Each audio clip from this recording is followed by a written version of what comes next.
Welcome to the Observation Post Daily Report. Captain Matt Editor retired here, and hopefully I won't bore you guys too much if anybody watches, and I'm not just making these for my own benefit. Last night I had a very nasty idea, I call it, and it really wasn't new to me. I think I've thought about this in the past, but the significance of it, I don't think came into my consciousness until last night. Now, what I was thinking about was that the Pension Act came into effect in 1919. So we had a Pension Act that came into effect in 19. We had the Canada Pension Plan Act came into effect in 1966. Now, between 2006 and 1966, we had 40 years. 60? Well, anyway, 40, I believe. Anyway, the government had the opportunity, being the lawmaker, if it wanted to take into account the Canada Pension Plan and possibly the Canadian Forces Superannuation Act pension to reduce the legal liability of the Canadian taxpayer. But the federal government did not make that law, and they had a major policy change in 2006 when it brought in the new Veterans Charter, the Canadian Forces Members and Veterans Re-establishment Act. And then it said all of a sudden that they were going to take into account the lifetime savings of the disabled and service veteran. And they were going to reduce the legal liability of the Canadian taxpayer to pay the person back for their injury and to make them whole. Now, I've done so much research on this, I can tell you that this is against the common law, because according to the Boatworelli versus Flanagan Ontario Court of Appeal case in 1973, the judge said that he knew of no equitable principle which will allow the tortfeasor, the wrongdoer, to take into account the victim's lifetime savings and pensions and insurance in order to save themselves damages. Now, if you think about that in terms of justice and equity, the person who harmed the other person want to take into account the victim, the money the victim had, to reduce the money they had to pay, when all they had to do was to exercise due diligence and not hurt the person, and then they wouldn't have to pay any money at all. So they created the disabled person, and then they wanted to save because they were a bunch of fuckers as far as I'm concerned. Now, the government obeyed what I would call the Bradburn Rule in the Pension Act because it only took into account things that were from the same event. So if you got hurt and then you sued somebody on the same event that caused you to get a Pension Act pension, then they could take it into account. Now, they also said they could take workers' compensation into account. I've said it before, I've said it again. It's a clearly absurd law because the Government Employee Compensation Act, Section 3, Brackets 1, says that a soldier and an RCMP member cannot get workers' compensation. So then why did they put it into the Pension Act? I think they put those things in there to cover the bases, to make sure that they don't pay too much money. Just in case, even though legally it's not possible, they put it in there just in case, maybe. Now, I just had a call, so I'm in a bit of a shitty, pissy mood because I was just talking to the Newfoundland representative, my member of the House of Assembly, his staffer, Peter McDonald is his name. And I've had a few contentious calls with them in the past, and I was looking into information about the social framework that the federal government and the provinces signed in 1999. Now, earlier, and I have been under the impression that there was some kind of agreement in 1997 that the federal government would not go into social welfare legislation anymore. So that's the jurisdiction of the provinces. Now, I view, and I think anybody who listens to my logic, they would view the Canadian Forces Members and Veterans Re-establishment Act, which was changed to the Veterans Wellbeing Act in 2016, or 2017, or 18, that is social welfare legislation. Now, it's social welfare legislation because they use income testing. Now, they don't come out and say that they're using income testing. They just do clawbacks of Canada Pension Plan, the Canadian Forces Pension, workers' compensation, lawsuit damages, anything that they can use, they use to reduce their payment, which is, in effect, income testing. You see? So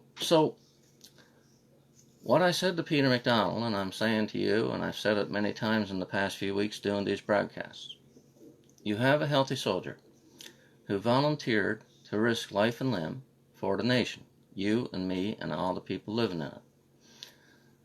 Then the person gets sent to war and follows orders, facing unlimited liability, and the enemy doesn't just sit there and just say, shoot me. They shoot back or they blow up the guy that joined the military. Usually it's men. 88% of the people in the military, 88% of veterans are male, 12% are female. Now, when they come home disabled, then the Service Income Support Insurance Plan, which is the Army's long-term disability insurance, they force us to get the Canada Pension Plan. Now, they then take into account the Canada Pension Plan disability if we get approved, and they reduce the liability of the Canadian Forces Superannuation Act pension because of the bridging. Then, the Service Income Support Insurance Plan, they take it into account, and they take the Canadian Forces Superannuation Act into account. Now, under the Pension Act, on the other hand, none of those things would have been taken into account. So the Royal Canadian Mounted Police, people say that they lobbied hard to keep the Pension Act.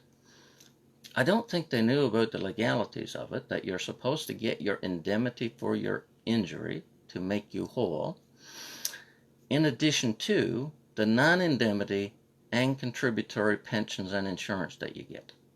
You see, that's the legal principle. The legal principle is that you have to get what you pay for. So you get what you pay for, and I can make an argument that you paid for the pension, okay? Here's the argument. Everybody in Canada has the right to sue someone if you get hurt. If you get hurt on the job, provincial law takes away your right to sue, but gives you, in exchange, in a quid pro quo, administrative compensation, workers' compensation. Now, in 1953, when they brought in the Crown Liabilities and Proceedings Act, Section 9 was put into that act to bar a lawsuit if you get a pension, like the Pension Act, to compensate you for your injury. And they said when they were doing the debate that it was like the provincial workers' compensation. Now, they weren't talking about the Pension Act, except they were talking about how the Crown Liabilities and Proceedings Act, Section 9, prohibits a lawsuit if you're getting a pension for the same event. Now, I can explain that that is perfectly logical. The compensation principle in tort law and insurance law says that you can only get indemnified to 100% of what you lose. So the intent of, according to the Surveillance Supreme Court of Canada case in 2002, which this issue was brought up, which is why I know about it, they said the intent was to avoid double compensation. Now, on that note, I'll give you a bit of history about the way this is supposed to work. In all the previous cases, up until more recent cases, the original intent of that point is that the victim is supposed to be, the prime directive is to make sure that they get 100%. And then it's supposed to be not 100% and extra, 101 or 102. So now they seem to have switched it around. They put a spin on it that they want to make sure the person doesn't get more than 100%, instead of, in the past, it was to ensure the person got exactly what they were owed. So that's one of those things that the phrase Buddy said to me, the law is open to interpretation, that got me so triggered this morning already. Look, I got it down to a spiel now. I was talking to Minister O'Regan 2, 3, 4 years ago. I was telling him how in person, in a meeting at a open house meeting, I went over to talk to my member of parliament. I talked to him about the illegality of the clawbacks under the Service Income Support Insurance Plan and the Veterans Wellbeing Act regulations. He looks at me and he says the law is open to interpretation. I looks at him and says, listen, Minister, if you're a lawmaker and you write a law that's open to interpretation, you wrote a vague and unconstitutional law. If you wrote a law that's clear and you violate it, you break the law. So pick your poison. You either wrote a law that's unconstitutional, and as a lawmaker you screwed up, or you wrote a law that's clear and you're trying to get away with it, and you're trying to argue that the law is open to interpretation in order to try to get away with it. See? So either way, they lose. Okay? So that particular phrase triggers me like you wouldn't believe, because I fucking hate it. No one should have laws that are supposed to be open to interpretation. If they do a good job, then they didn't write a law that people can interpret in different ways. Thou shalt not murder. It's in the 10 Commandments. It's also in the Criminal Code. If it was open to interpretation, people kill people, and then they say, well, you know, I didn't murder that person. I just helped them commit suicide or something. I mean, the stupidity of this is mind-boggling. Now, I don't want to be harping on that one all day, so I'll move on to another subject. I saw a report this morning because I was looking something up, and this is what happens. I have obsessive-compulsive personality disorder. Now, that's a very bad cross to bear. When I get an idea in my head, I want to look something up, and then I go ahead and do it, go into the internet and start looking, and then I think of something else, and I start looking that up. And then I think of something else, and I start looking that up. And I'm reading things along the way. And then I read a November 9th, 2016 report by Veterans Affairs, Mary Beth McLean. Now, I've spoken to her personally. She's a very nice lady. But I was reading the shit that she had put in the report, and one of the things that stood out to me was they said, you know, prior to and after a rehabilitation program, the veteran has similar outcomes on their income. But when they're in a rehabilitation program, they have less income than before and after. Think about that. Their goddamn rehabilitation program is failing. They make people do it. It's required, or you don't get the earnings loss benefit, income replacement benefit. But according to their own report, you're better off before and after than their goddamn program. Now that's enough to drive anybody insane, as far as I'm concerned.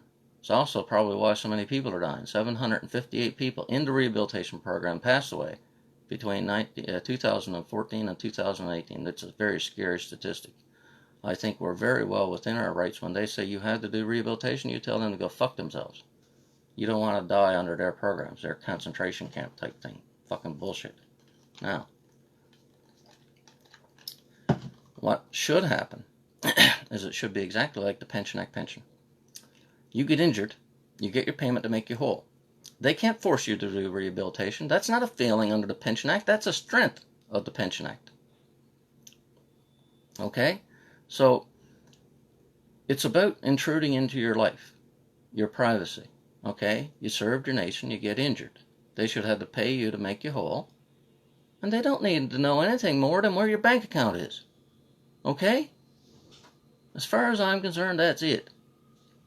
Now, they have everybody convinced that they have to try to intrude in our lives, and they have everybody believing this bullshit. They have all this gaslighting that's happening.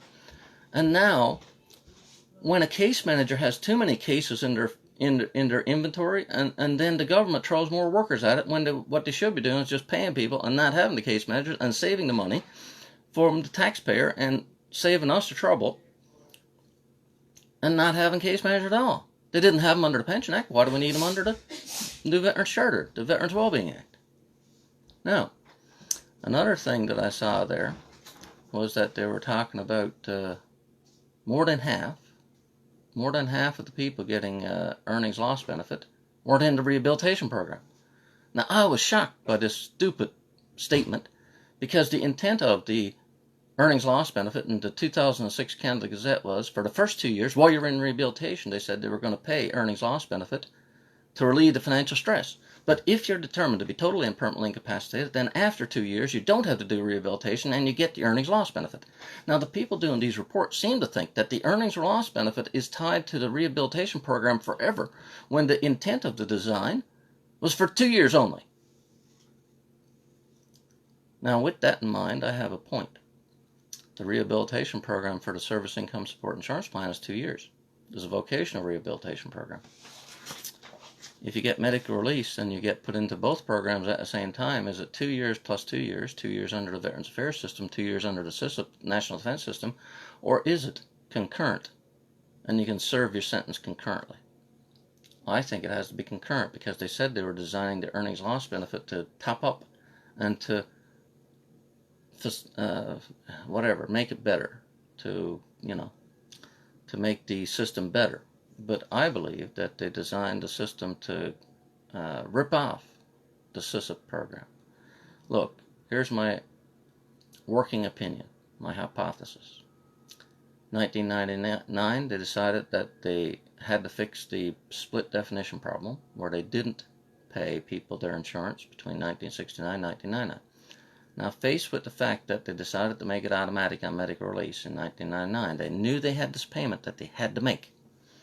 So when they were looking at ways to save money in the 2006 Canadian Forces Members and Veterans Reestablishment Act, they decided to sit down and have a program arrangement between the Department of National Defence, SISIP Financial Services, and Veterans Affairs Canada. And in Section 3.2.1, they said that the SISIP Financial Services is the first payer on medical release. Now, let's think about that for a second. From 1919 till now, because the Pension Act is still in place, the Pension Act was the first payer. Now, how could they reverse course and make the Pension Act the first payer? Not the first payer, I mean, in 2006. Okay, it's like they're trying to figure out ways to justify what they're doing. But they're not thinking about what they're doing and whether they should be doing it at all. I'll use the taxability of the permanent impairment allowance as an example. It was originally the permanent impairment allowance, and they said it's an economic benefit, and they said that it's going to be taxable. They even went so far as to say, even after taxes, the amount of money in the permanent impairment allowance is more than the tax-free exceptional incapacity allowance.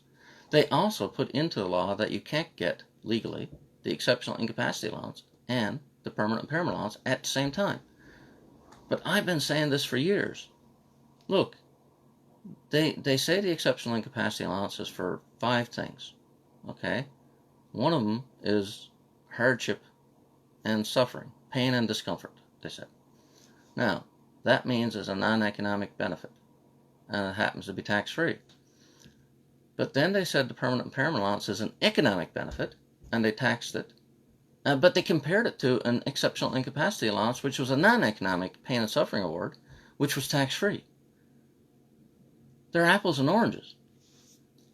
So they shouldn't compare apples and oranges. You should compare apples to apples and oranges to oranges. Now, somewhere along the way, they realized that it shouldn't be taxed, and they decided that we can't just admit it. That's my theory. And so they changed the name to the Career Impact Allowance. Now, then they changed the name to the Additional Pain and Suffering Compensation, and that's when they finally made it tax-free. Now, here's the difference. If they came out and said that they never should have made it taxable in the first place, then they'd had to repay all the people that got it the taxes that they paid, right?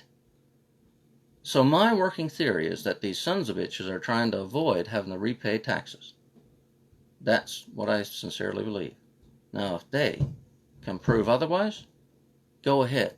But we do know the facts. We know that it was originally named the Permanent Impairment Allowance. They could have called it the Career Impact Allowance in 2006. But why didn't they? Okay? Why didn't they call it the Additional Pain and Suffering Compensation in 2006? Now, these people would have us believe their bullshit makes sense. It's like they just can tell us anything at all, and they think that they can pull one over on us. Now, I've been trying to have people open up their eyes and realize that if they tell us something is this, but it's not really that, then we should tell them to go fuck themselves. Okay? You have an obligation as a public servant to not lie to us. If they lie to us, they're breaching their duty. They could be charged criminally. Okay? Public servants are called public officers, and they put into the Criminal Code, Section 122, breach of trust by a public officer. Now, if they don't want people charged all over the place and put in jail for breaching the trust of a public officer, you have to have the trust of the public. You have to be lily white. You can't have people making allegations, even as far as I'm concerned. Make sure that you keep your hands so clean that nobody can accuse you of doing something wrong. None of this, the law is open to interpretation bullshit, right? Now, they don't seem to get it, okay? They seem to think, like, I recall going on a tirade when I saw that Canada won the case against the veterans in the Equitas lawsuit. My point to the people I spoke to was when Canada's veterans or soldiers lose, it's usually a loss for the nation. Like if they go into battle in Germany in 1943 in Ortona, Italy, or Normandy in 1944, and then say the Germans were better, or the Italians were better, and they win. You don't say that we won when we lost. So the veterans lost the case against the government. They shouldn't have had to fucking sue. Okay? My opinion, my position, is that when you treat people fairly, they can't complain reasonably. So you treat us fair. You give us what we're owed. Like under the Pension Act, you could get your Canada Pension Plan and your Canadian Forces Pension in addition to your damages to make you whole. Why would you complain? But under the new system, they have, not only do they take your Canada Pension Plan and your Canadian Forces Pension into account, but they do it multiple times. Okay? First of all, they have the bridging amount that comes off the Canadian Forces Superannuation Act. It comes off the Public Service Superannuation Act, and it comes off the RCMP Superannuation Act too, but it doesn't mean that it's okay because they do it to all of them. They shouldn't do it to any of them. Because your pensions are property. Why should your life savings on one bank account be taken into account in another bank account, and then you end up owing money oftentimes? They send you a bill and they say that we've been notified by the headquarters, our headquarters has been notified by the Canada Pension Plan people that you've been getting this amount of money, and therefore you owe us this much money. Now, I'm harping over this stuff all the time, hoping to repeat the message. It makes me sick having to do it all the time. But if I said you owe me money, whoever's watching, that's nothing but a mere allegation. It's only when it gets taken to court and it's proven to a judge, then it becomes a judgment debt. When you have a judgment debt, that's a wholly different thing than a mere allegation. Then you have the due process of the courts to back you up, that you proved it in court. What do we have for these goddamn bridging payment letters? We have the government sending us a letter and spouting out bullshit as if it's fact. And they try to claim that the Canada Pension Plan and the Canadian Forces and the Public Service and the RCMP Superannuation Acts are all integrated, coordinated with the Canada Pension Plan. But that flies exactly, directly, 100% in the face of what Minister Judy LaMarche said in 1964, on the 9th of February. She was asked by Mr. Chatterton, what happens if a public servant becomes disabled? Will they get their disability pension under the Public Service Superannuation Act pension and the Canada Pension Plan? And she said, yes, of course. Now, I would love to find a video of her in the House of Commons being taped saying that. Then it wouldn't be just me reading about it and talking to you about it on Facebook. But it would be looking at this person answer a question in the House of Commons, which is why we have to answer it. Now, there's a senator named Percy Down from PEI, and he's been squawking about the fact that there was very little democratic process going into the Canadian Forces, Members and Veterans Re-establishment Act, and he is 100% correct. There was no debate. There was no debate in Parliament where our elected members of Parliament would stand up and take their position, and then somebody else would tell their position, and then they'd decide on what to do. No years of debate. It was fucking 1 hour. 1 hour of debate where all the parties agreed to throw us under the goddamn bus. 1 hour. Ever since then, I spoke to Lieutenant General retired Cuppins about that yesterday, and I was telling him that that's not democratic. All of the amendments of this stupid living tree bullshit, you're supposed to do your due diligence, your planning, your thinking ahead of time, not after the fact. But they've done all the amendments done to the Veterans Wellbeing Act have been done by omnibus bills and budget bills that they pushed through without any goddamn debate. It's like we don't have a democracy anymore. Every time you look at the way things are going, all the gains that were made by people suffering, like union members, fighting against their employer, having strikes, people getting hurt, people getting disabled, people dying, all those things that came about through people fighting to get their rights recognized, have been repealed and changed over the years, or gaslighting, where we're being told things like the Pension Act being tax-free when they fucking base it on the after-tax income of the cleaner and helper in the public service. Look, if you want to make something tax-free, you make it tax-free. If you look at somebody being a cleaner, you use their gross income. You don't use their net income. Don't lie to us. I hate being lied to. That's one way to get me upset. Lie to me and let me catch at it. If I don't catch at it, I'll never know. But when I catch you lying at me, why should I ever trust you again? You take the SISP class action lawsuit. 10,000 or more veterans. It depends on how many people, what way you count them, okay? Originally it was 4,376 or something like that. Then they added some more people because they had some minor issues.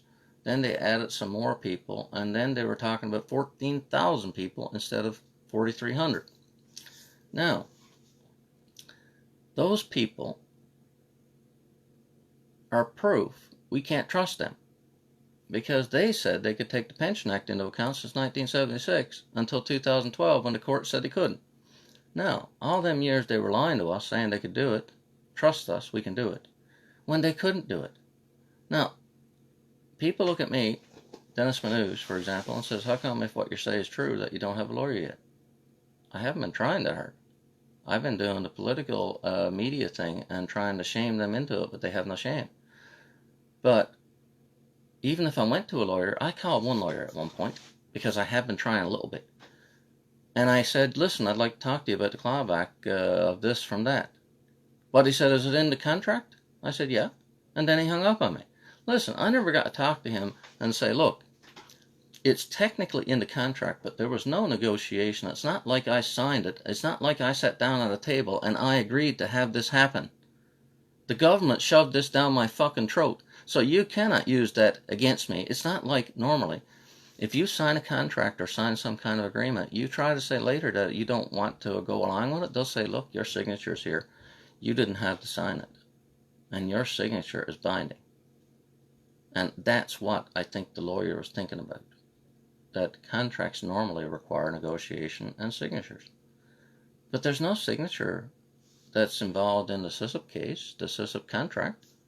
The Service Income Support Insurance Plan is unilateral. The government shoves it down people's throats. Now, people sometimes say, and I'm winging this today really bad, I got 2 or 3 notes there about what I want to talk about, but I didn't make any plans per se. People sometimes say, listen, the SISP plan is so bad we need to get rid of it. And then it might surprise the viewer to watch just this stuff. I say, no, you can't do that. You have to have some kind of insurance. There, you can't just get rid of SISP. You can replace it with something else. But you need an insurance there if you become disabled. Look, SISP does both on and off-duty injuries. That's the way insurance has to work. Now, let me clue people in on a fact. By using the Pension Act as a clawback, they were saying that SISP is only payable for a non-duty injury. Think about it. The value of a duty injury was deducted from the insurance so that they ended up only paying people for the off-duty injuries and illness. Now, that's what they say they set the program up for in 1969. They said in 1969 there was a gap in coverage where people were covered under the Pension Act for a non-duty injury, but they had nothing there to cover them if they suffered an injury or illness when they weren't on duty, right? So that is their narrative. I don't know if that's true. I was 3 years old in 1969. I was certainly not part of the military. However, it could be that they're just making things appear that way because that's the way they operated the program. It could be. Who will know? But what I will tell people is you cannot have an insurance that excludes military injuries if you have an insurance plan for soldiers. How fucking stupid is that? Okay? It's goddamn stupid right from the start. It's so absurd I shouldn't even be talking about it. Okay? You have an insurance plan, a group insurance plan that they set up for soldiers. Soldiers are meant to fight war or trained to fight a war. And then you try to say that you can't give them their insurance because they got injured in a war? I hope you can see how quizzical my face is meant to be. I'm not an actor, but I'm kind of shocked at the stupidity of these people. Now, in some of the research that I've done, they brought up the war exclusion clause that's in many insurances. Now, how absurd would it be to create an insurance plan for military members in 1969 and then argue that the war exclusion clause had to apply? It's just outrageous. I mean, it's crazy. And some of the research that I said, the insurance companies tried to, after the September 11, 2001 tower attacks, the insurance companies tried to invoke the war exclusion clause. And they got soundly rebuffed by the courts. They were just trying to save money because there was a large loss of life. There wasn't a war. I mean, it was a terrorist attack. Anyway, all of this stuff, listen, I keep telling people, if you don't want to do not get caught, don't do anything wrong. Now the problem is we're getting caught up and being accused of being liars and crooks even though we didn't do anything wrong. Okay? This is fresh in my mind because I was upset yesterday. I was calling Veterans Affairs Ombudsman and I was telling them, look, I got a letter on the 15th of November 2012 from Veterans Affairs. They said, you told us you're medically released. You told us you're not getting SISIP. SISIP is automatically paid on medical release. So basically, they called me a liar. Now, that drove me up the wall because I was fighting to get my SISIP, and that was the very argument I was saying to the Manulife DND people. I was saying, look,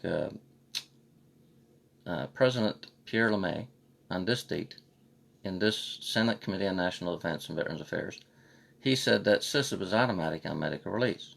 Now, he didn't exclude reservists. He didn't say to the Senate when he was on the record, he was being recorded and he was being taken down notes. When he said that you get SISIP automatically on medical release, he didn't say, well, only regular force people get it when you're medically released.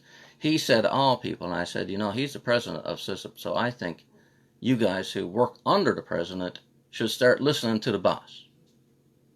Now, what do you think that got me? Nothing. Because I kept having to fight with them lower level bureaucrats, underlings, until I got to Minister of National Defense Peter MacKay. Now, when I got up to his level, I don't know if he told them to approve me, or if they looked at that and they said, holy shit, the minister's looking at that case now, let's get rid of this, make sure that, you know, no one looks at it closely. Because if the minister said approve Matt Edwards, that will be political interference. I don't want political interference. I don't want to get things I'm not entitled to simply because they said give it to him. If I'm entitled to it, I'm entitled to it. If I'm supposed to get it because I was medical release and then I paid my premiums and I'm entitled to it, then I should get it. But don't go giving it to me just because some politician doesn't want trouble. Okay? That's not the way I work. Now, the problem with that, and this was a revelation I had, one of the light bulbs in my head yesterday. I was wondering, and this is why I was turning over to some rocks yesterday for Veterans Affairs and the Veterans Ombudsman. I called up the Veterans Ombudsman. I said, listen, Eric, a fellow I talks to a lot. He used to be a helicopter pilot in the military, 37 years, I think, or something like that.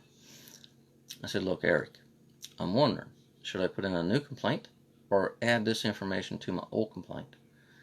But it occurred to me that I got kicked off the program in all likelihood, because when I got kicked off in August 2013, I had finally obtained my SISIP. And because they have an agreement in the program arrangement that SISIP will be the first payer, then now Veterans Affairs can wash their hands of me. Because when I went to them originally, it was, listen, what are you going to do for me? Because SISIP, DND, is not doing nothing for me. But because SISIP finally kicked in, I think Veterans Affairs said, well, we don't have to give him anything now because he's getting took care of by the Department of National Defense. Now, I think that's a very plausible theory.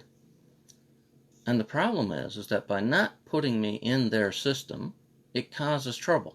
Okay, for example, In 2011, on the 3rd of October, the federal government, the Veterans Affairs Department, decided to increase the amount of the earnings loss benefit payable to a reservist.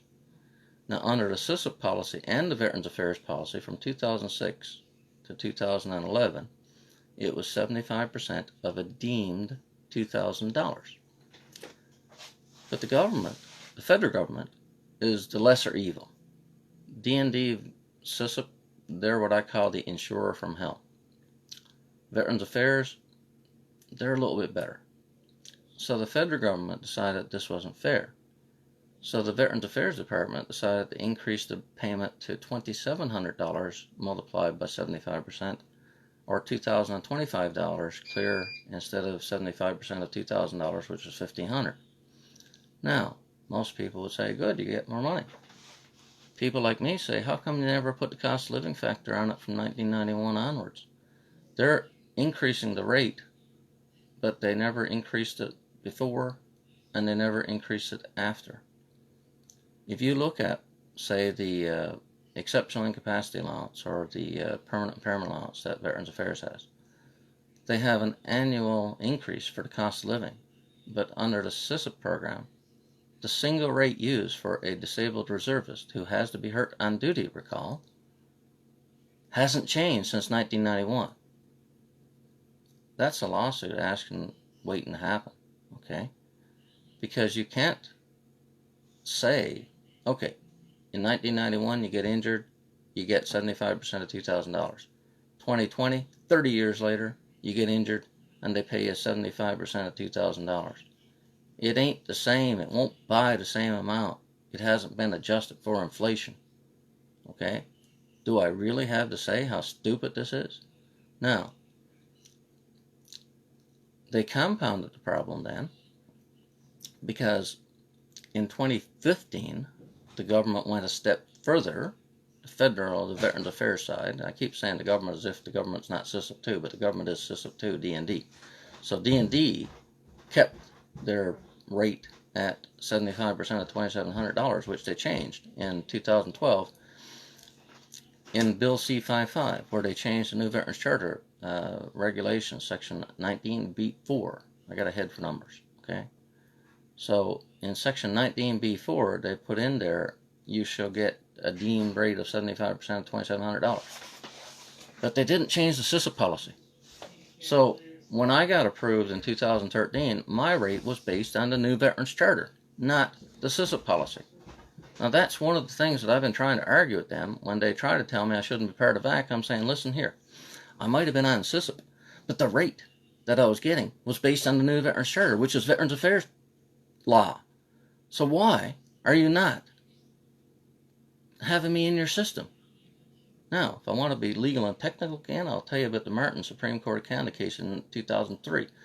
There was a man on the workers' compensation system in Nova Scotia, and the Supreme Court of Canada said it was discriminatory under the Charter of Rights and Freedoms to exclude him from being in the workers' compensation system, the institution, because he had chronic pain syndrome, and they were picking on certain conditions over other conditions, which makes sense. You can't just pick on someone and say, you got this condition, you got that condition, and therefore do something different than another person. I mean, that's stupid.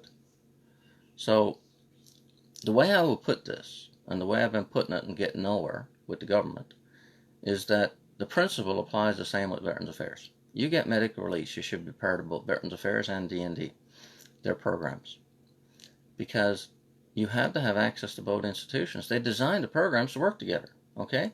According to their literature, the Canada Gazette in 2006 said that they brought in the earnings loss benefit to be a top-up for the service income support insurance plans and income replacement benefits, right?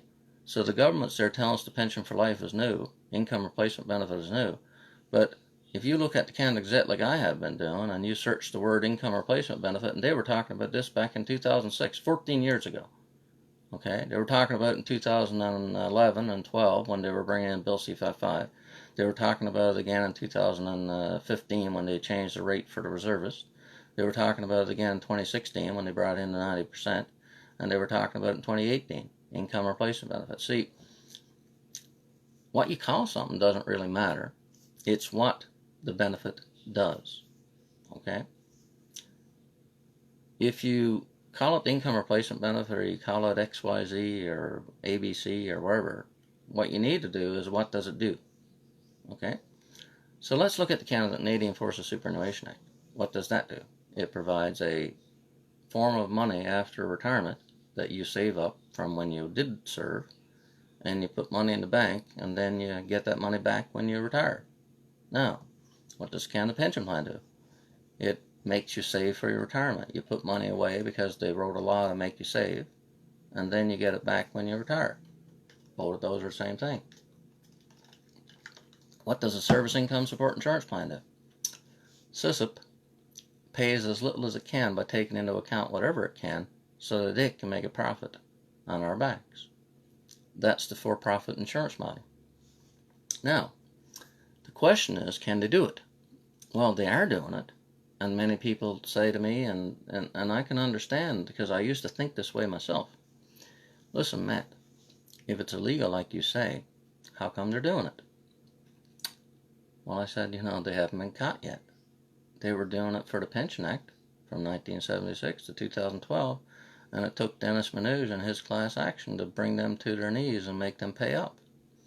Now, many people, I see Brian Whalen's watching, and I know he was part of the lawsuit, I believe. A lot of people actually think they lost money because of the taxes.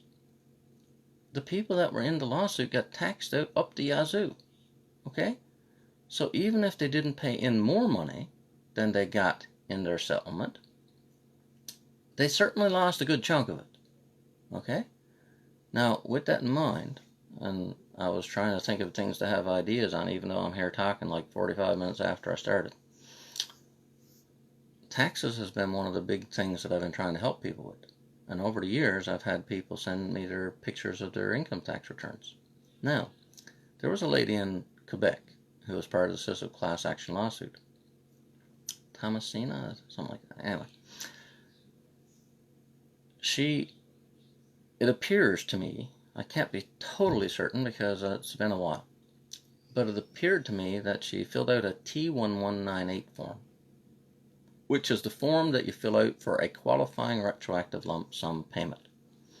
The purpose of that is to give you an estimate of which will be better for you.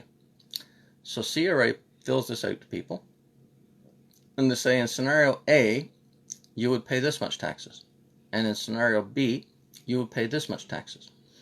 Now, they're supposed to give you the better of the two, but from her taxes, when she filed it, it appears to me that they actually charged the one that was better for them. Now, that's not the intent of the qualifying retroactive lump sum payment and the form T1198. They're supposed to look at that and give you the one that helps you the most, not the one that helps them the most. See? Now, on that note, listen, I'm here saying the government and them like that time. That's us, okay? This is how stupid this is. We are doing this to ourselves because we live in a representative democracy, allegedly, and we vote in people that are our representatives, and they are supposed to act in the public interest, and they're not supposed to throw people under the bus because it's in their best interest. So if they looked at things and they were allowed to do things that are in the greater good, like when Spock was in number 2, was it Wrath of Khan, if you like science fiction movies. I think that was one. And then he was dying of radiation poisoning in the engine room, and Kirk was on the other side, and he said, well, the needs of the many outweigh the needs of the few. Well, I agree with that in principle, but you know how easy it would be for the government to say that every time they had a problem? All they'd have to do is say it to justify whatever minority group they threw under the bus. You see? All they'd have to do is say, listen, this is for the greater good. It's for the good of all of society, and this is why we're doing it. How about we look at these programs that they talk about, and we apply some probing questions? I'll give you an example. The Canada Pension Plan has an increase that they increased the premiums, the contributions not long ago, and they said it was to provide a greater pension. Now, I called my Member of Parliament staffer on that, and I brought it up. I said, listen, the government's saying that people need a better pension, so they're asking people to have more contributions. Yep, what about it? I said, well, you know, people have expenses right now as well. So if you increase the Canada Pension Plan contribution, that means the person doesn't have as much money to pay their expenses right now, like their rent, their mortgage, their food, their gas, their child care expenses and all that. Well, then he said, well, you know, it's only a small increase. I said, yeah, but everybody says that. So if you have the employment insurance program, they have a small increase. The Canada Pension Plan, they have a small increase. The Canadian Forces Pension, they have a small increase. The 18SEP program, they have a small increase. Then you're nickel and diming people to death. We have to live in the now, not the future. On that note, I'll tell you about something I didn't have wrote down, but I was going to do a story, do a little segment on it. The segment goes like this. Live now. You got to live life now, for tomorrow we may die, is the old saying. Now, I've adapted that a little bit. Live life for today, because the government could change the rules. Okay? The old age security had no income testing until 1989. Well, it had it from 1927 until 1940 something, I believe, and then it stopped. And they made it universal, and they had no income testing. You see, when you put income testing there, you make it not universal. Everybody can't get it if you have income testing, right? They exclude people that have too much money. Now, in 1989, Brian Mulroney decided to change the old age security system and bring in a clawback. Now, it is a very high amount, I will admit, $78,000, I believe.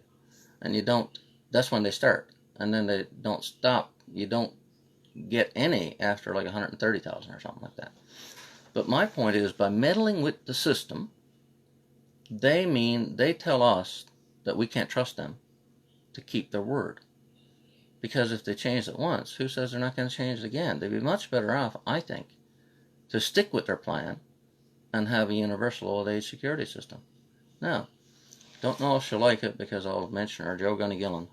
She's bringing up a couple of issues that has good points. A while ago, a week or so ago, she was talking about the RRSP, the Registered Retirement Savings Plans, that were told to her by Veterans Affairs Canada would be taken into account after age 65 in the income replacement benefit. That can't happen legally, okay? It just can't. It's not in the Veterans Wellbeing Act regulations under the clawback section, Section 22. It's not there. They can't just do things because they feel like it. They can only act in accordance with the law. Now, why I said I hope she don't mind is yesterday I saw another post by her where she said, well, what about if you had some rental properties? Would they claw back the income? I said, first of all, how would they know? Okay?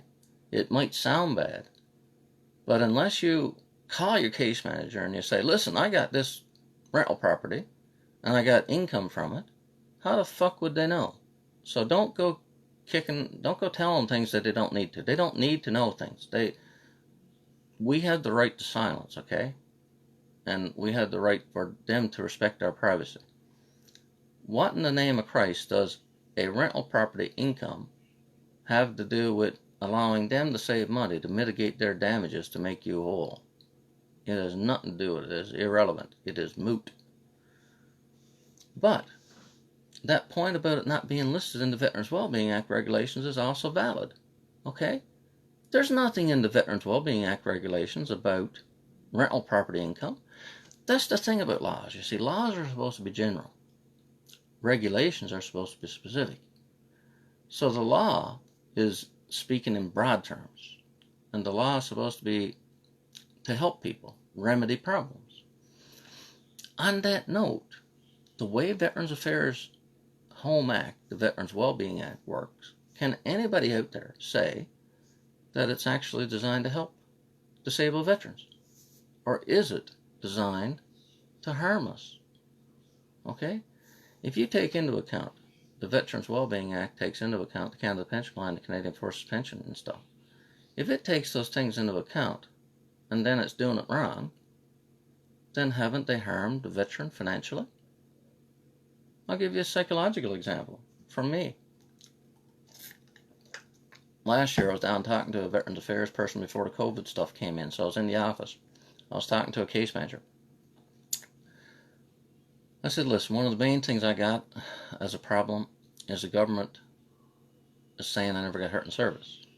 She said, well, you weren't. I said, how do you know that? I'm looking at the computer. It says you're not hurt in service.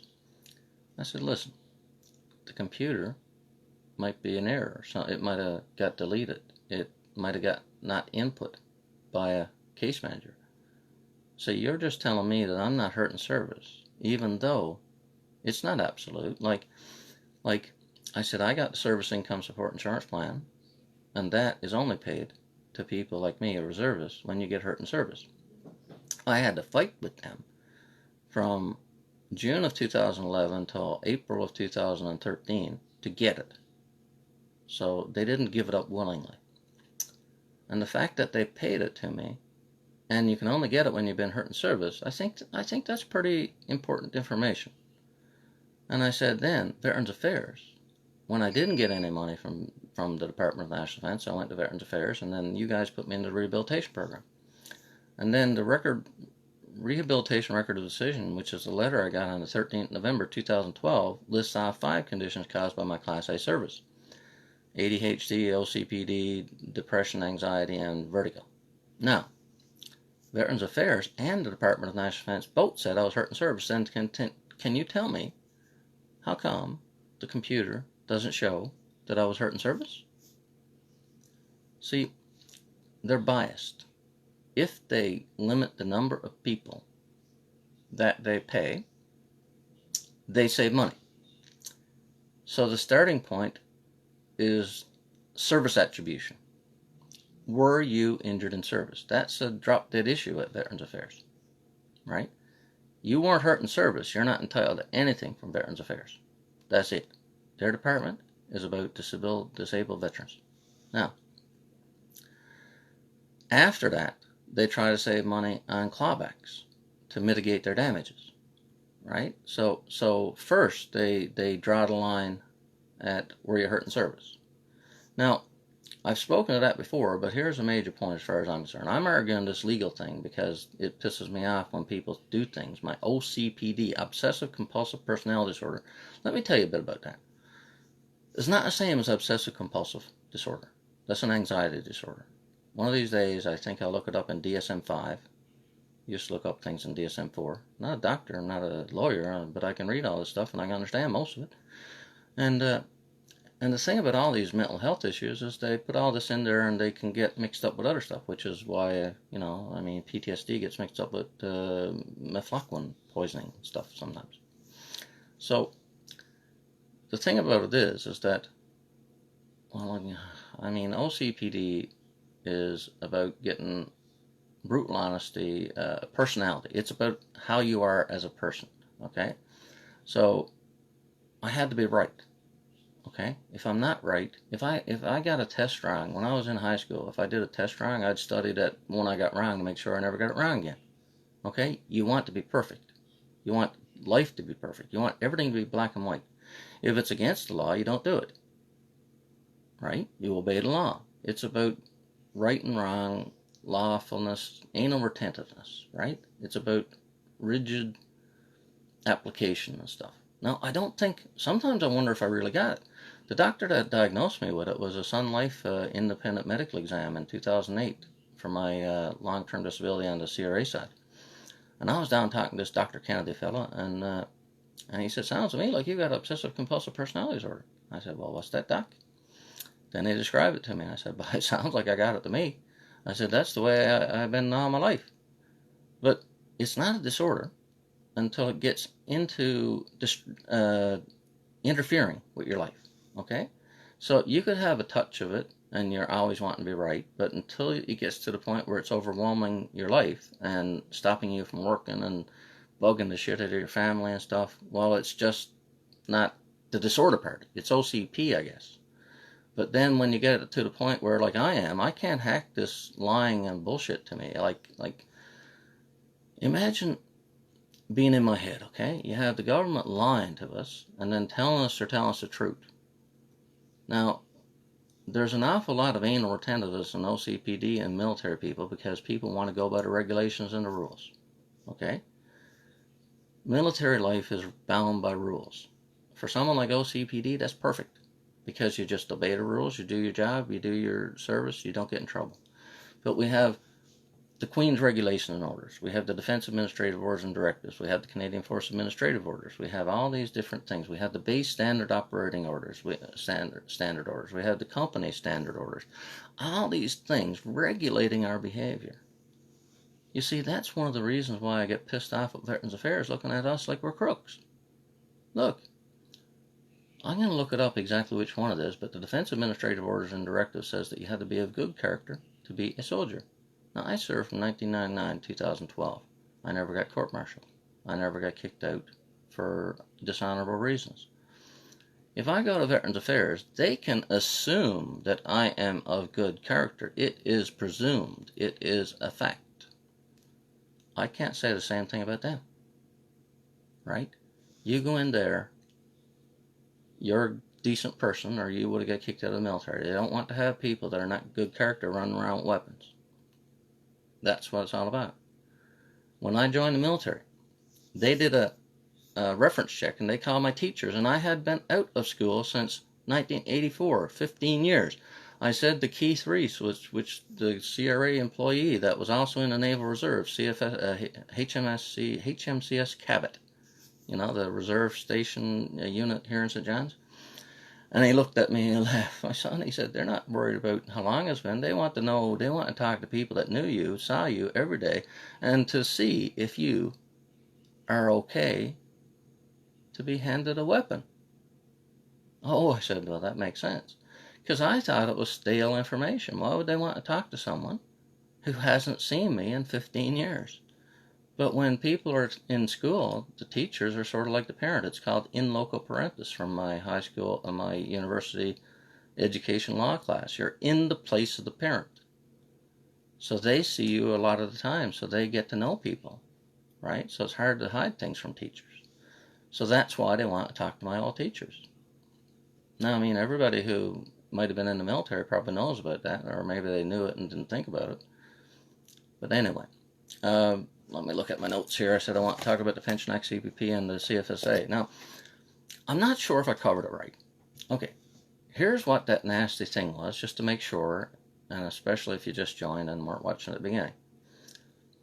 The nasty idea I had yesterday is that the lawmakers, having control of the law, decided not to take the Canada Pension Plan, the Canadian Forces Pension Plan, and CISIP into account for the Pension Act. You understand? Like, they could have, if they thought they could get away with it, they could have wrote into the Pension Act, if you get the Service Income Support Insurance Plan, we're going to deduct the value of that and not pay you your pension.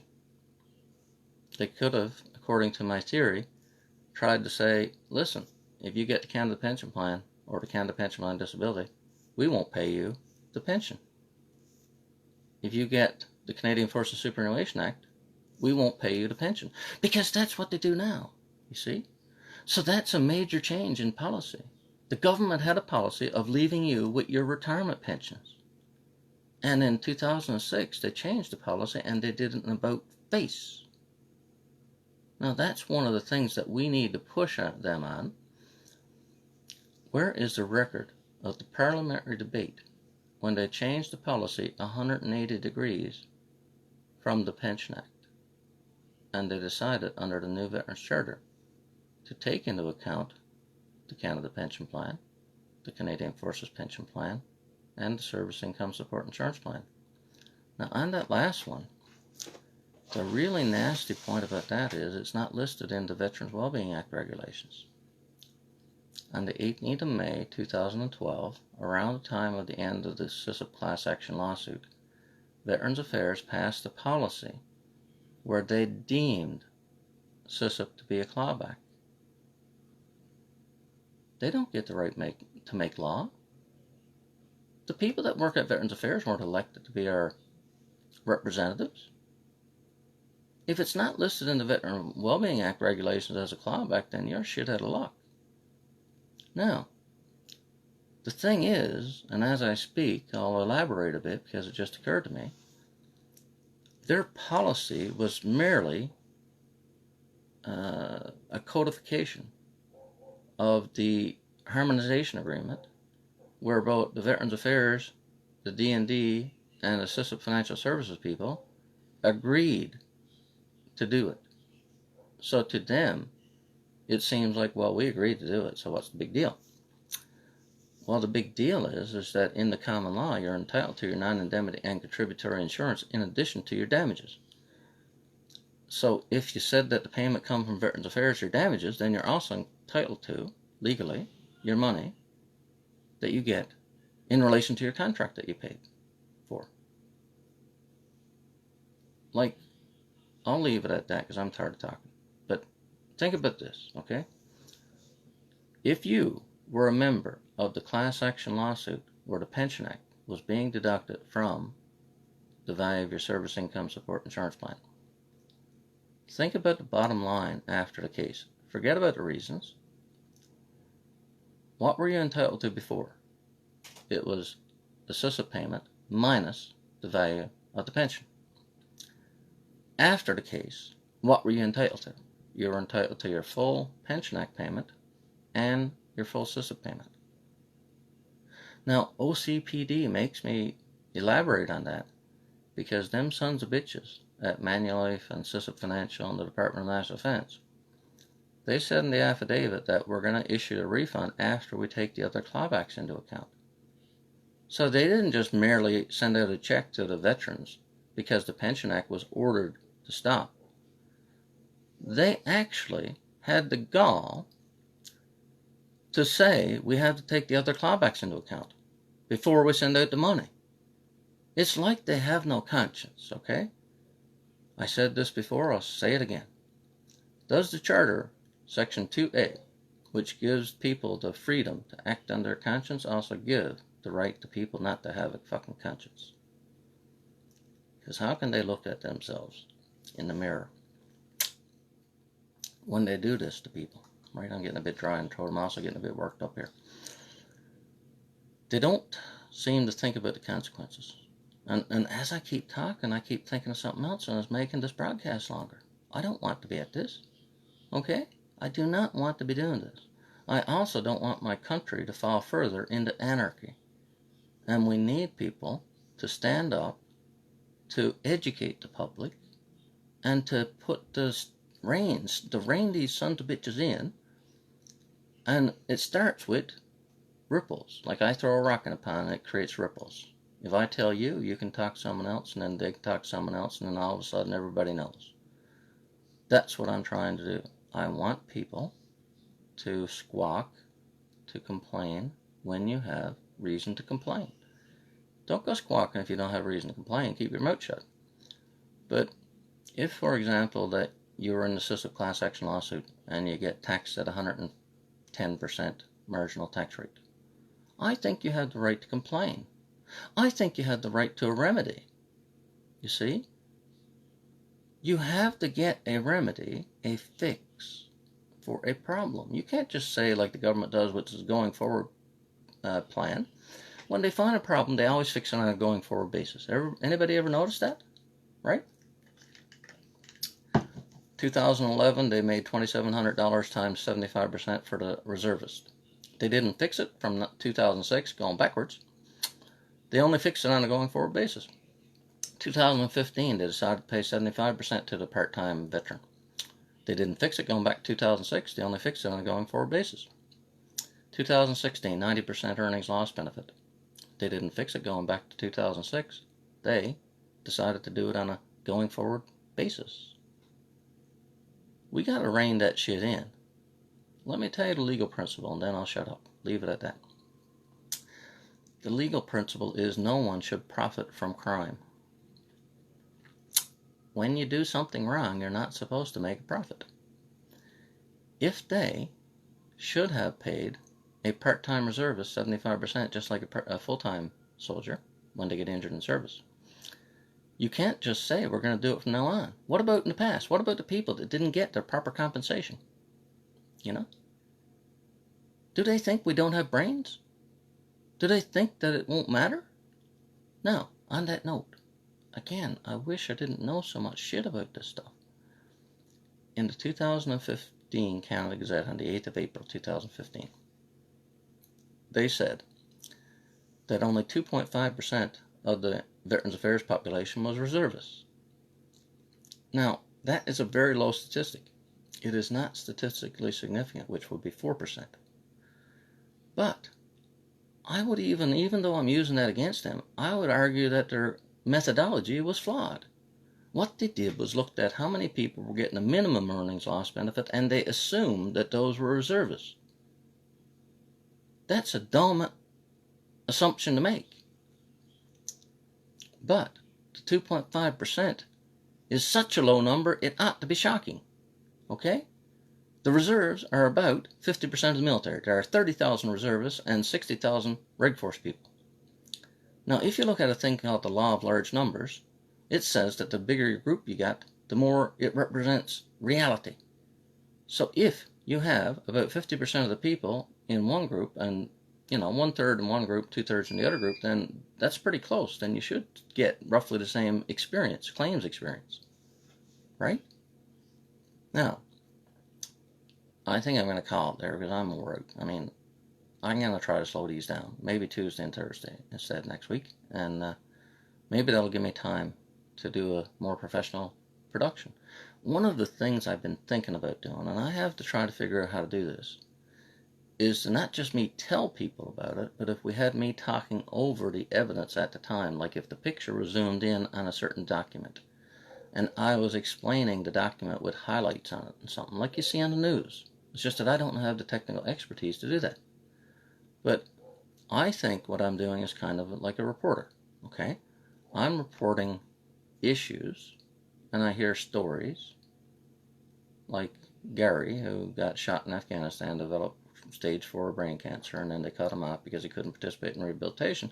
They cut him off the earnings loss benefit. Or Gina, who had a motorcycle accident, and then because she hurt her leg in a motorcycle accident, she couldn't participate in rehabilitation, so they kicked her off. Do you see a pattern? What they're doing is whatever they can to save money, right? So instead of looking at Gary and saying, well, Gary, this is a very stressful time, bad thing that you were wounded in war, but now here you are, got stage 4 brain cancer, buddy, I hope you pull through it. And you know what? I'm not going to touch that earnings loss benefit. Listen, if I was a bastard, I'd take it away from you. But you know what? I'm a human being. I have a conscience, and beat it, my son. Anyway, I'm going to call it quits there.